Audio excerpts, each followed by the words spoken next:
Hey guys, it's Jeff. So I know a lot of people have been paying attention to what's gone on in Israel over the last weekend, and I wanted to make a video real quick to kind of discuss some of the things that were revelations for me, things that I didn't realize, and just kind of bring some awareness to some obvious statements that should be made when it comes to what we've seen in Israel. So if you're interested in hearing about this topic, stay tuned. I'll be right back. Alright guys, I'm back. So if you like this kind of content, you like what I'm doing here, you want to help a small channel, small creator that puts out this kind of content, subscribe is the best way to do that. Likes are always appreciated. You want to throw a comment in the comment section, tell me where I'm an idiot, or tell me where I got it right. Always appreciate that as well. This isn't my full-time job. I do this because I have a passion for it, and I appreciate the response and the feedback and the dialogue that I get with you guys. So that interaction is what motivates me. So please, if you can help me out, hitting those icons really don't cost you anything, but it helps me a ton. With that, guys, I want to get into the topic of discussion today. By now, everybody's aware that Hamas has invaded southern Israel.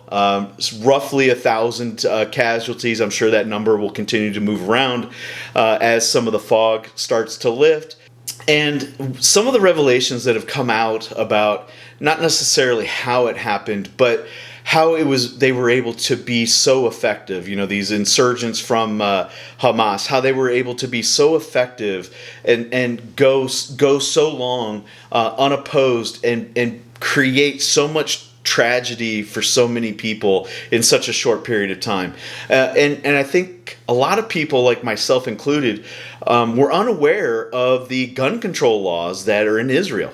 Doing some research for this video, I started to find articles where they talked about some of the gun control laws that are in Israel and how proud they are of those gun control laws. And then, doing more research and kind of exposing more and more, you learn other things about Israel and how they get to where they are, and their faith in their government and their faith in their military.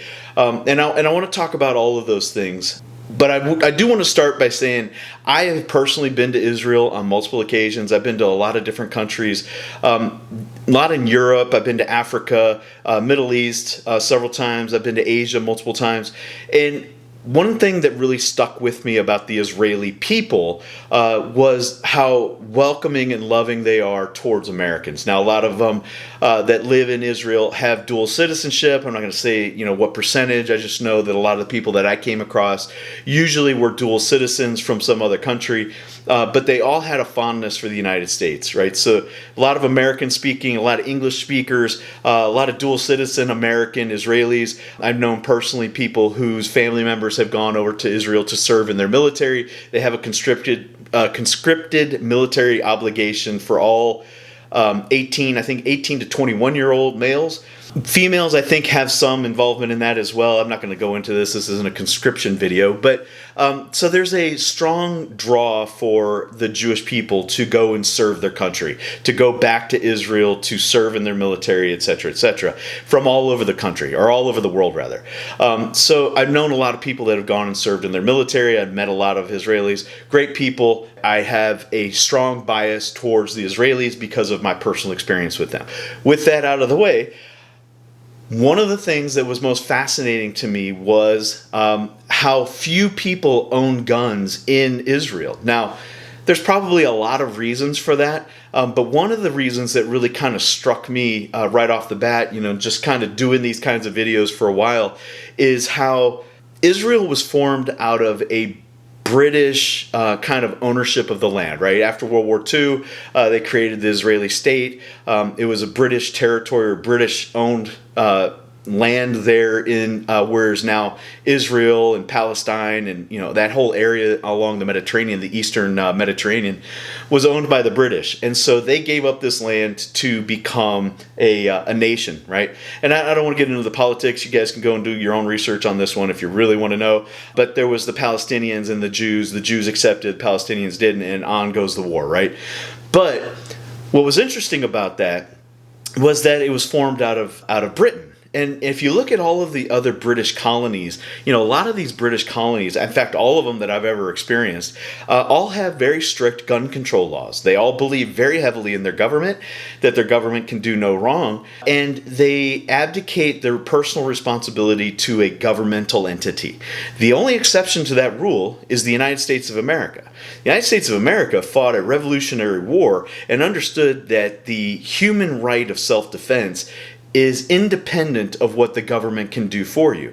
And we're seeing that in what's gone on in Israel, right? So in Israel, they have a very powerful government, they have a very powerful military, and the people's opinion of their government and their military is very confident, right? They feel strongly that their government is doing the right things to provide for them, to protect them, to safe keep them. And so they don't feel a personal responsibility to own a firearm. They don't feel like their personal security is their own responsibility. They have abdicated that responsibility to a governmental entity. I found that highly interesting, especially with the history. I'm getting up there in years, and so I remember, in the 80s and the 90s when there were a lot of tensions in that area. Even going there in Desert Storm, that era, seeing the buildings before and after the Scud attacks. I mean, there was a lot of violence in that area. There's been a lot of violence in that area for a very long time. Lebanon, Syria, the wars that they had in the 60s. So you learn about all this stuff and you think, well, these people, they're a conscripted military service. They probably get to keep their guns. They probably get to have, carry their guns. And none of that is true. None of that is true. They have their conscription, but as soon as their service is over, they have to go apply for the right to have self-defense. And they're scrutinized every which way they can be. So anyway, I don't want to go into the whole detail about what the requirements are. It doesn't really matter. But some of the things that really struck me were the number of rounds, the number of guns, that even people that go through the process of getting the right to provide for their own self-defense, even that is scrutinized on a regular basis. They're not allowed to have any kind of ammunition. They're, any more than 50 rounds. They're not allowed to, they can carry their gun, but they can't have too many rounds on them. So, I'm sure import controls on ammunition are heavily regulated as well. So they couldn't have, 200-300 rounds if they needed them. So, when these Hamas fighters come in, I've heard 1,500 of them now. You got 15, 20 of them trying to get into your front door. What are you going to do about that? You got 50 rounds, right? Not every round is going to land on target. They're shooting fully automatic. They have, they had belt feds. They had RPGs. These guys, they were acquiring good weapons before they came into Israel. If you just have something like this, that's the other thing. They're only allowed to have a pistol, right? Even if you had something like this, this is a great little pistol. The IWI Masada. Love this gun, 9mm, 18+1. You get 2 magazines and you're out of ammunition, right? You've got no more bullets. And are you getting hollow points? Are you getting, full metal jacket? I don't know. But I think the big takeaway here is, and the big lesson here is, these people, the Israeli citizens that live in Israel that were impacted by this, have learned a very difficult, obviously a permanent lesson, that government can't protect you, that you are your own first responder, and when seconds count, nobody's coming to save you.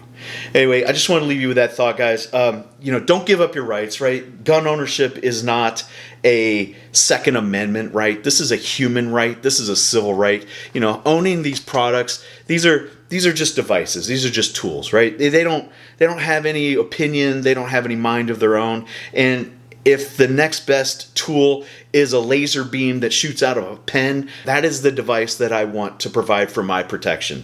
Right now, the most effective tool for me is something along these lines, and I don't want to give up these rights, and I urge you to continue to stay in the fight, stay motivated, remind your politicians that your rights are not theirs to take away. Your rights are inherent by being born alive as a free person. So anyway, with that, guys, I'm going to leave you there. Just wanted to say, thanks for checking out this video. And if you like what I'm doing here, like, subscribe, share with your friends, comments in the comments section. Always appreciated. Stay safe, stay active, stay vigilant, and stay in the fight, because the fight for your rights never ends, and those dudes are always coming after them. So anyway, until next time, see you guys. Bye-bye.